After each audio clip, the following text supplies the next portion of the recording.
Perkembangan pariwisata di Kabupaten Buru pasca pandemi Covid ini seperti apa? Ya baik ya, sesuai dengan amanah dari visi misi Bapak Pejabat Bupati, kita sudah memulai untuk pengembangan pariwisata ini kan kita sudah mau mulai untuk melakukan pengembangan yang sempat terhenti, hampir terhenti itu di 2 tahun kemarin karena pandemi Covid kemarin. Sekarang kita mulai lagi, ada tiga A yang menjadi prioritas untuk kita kembangkan lagi, yaitu yang pertama atraksi, amenitas, dan aksesibilitas. Atraksi itu kita mulai lagi seperti yang kita sudah lakukan, bagaimana mempromosikan pariwisata Buru melalui atraksi-atraksi seni, atraksi budaya yang nanti akan memang menjadi daya tarik untuk wisatawan bisa datang.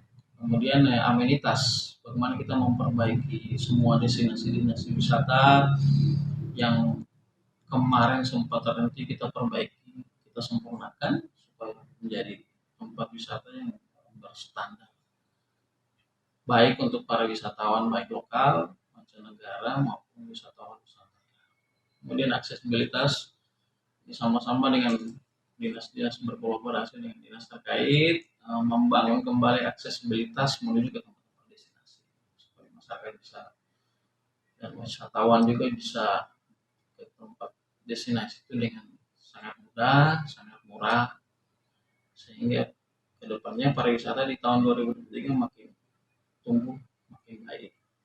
Di samping itu juga kita tidak melupakan bagaimana mengembangkan kapasitas sumber daya manusia. Sumber daya manusia ini yang dulu pernah kami sampaikan, kami lakukan, ada hal-hal yang memang harus kita bangun. Contoh misalnya di Kabupaten Buru ini karakteristik ada juga wisatawan alam, wisatawan pantai yang memang dari sisi pengamanan memang kita harus mulai memperbaikinya, termasuk di dalam bagaimana membina petugas-petugas wisata yang memang punya kualitas dan qualified bisa melakukan pengamanan pantai dan sebagainya. Terima kasih sudah nonton. Jangan lupa like, subscribe, dan share ya.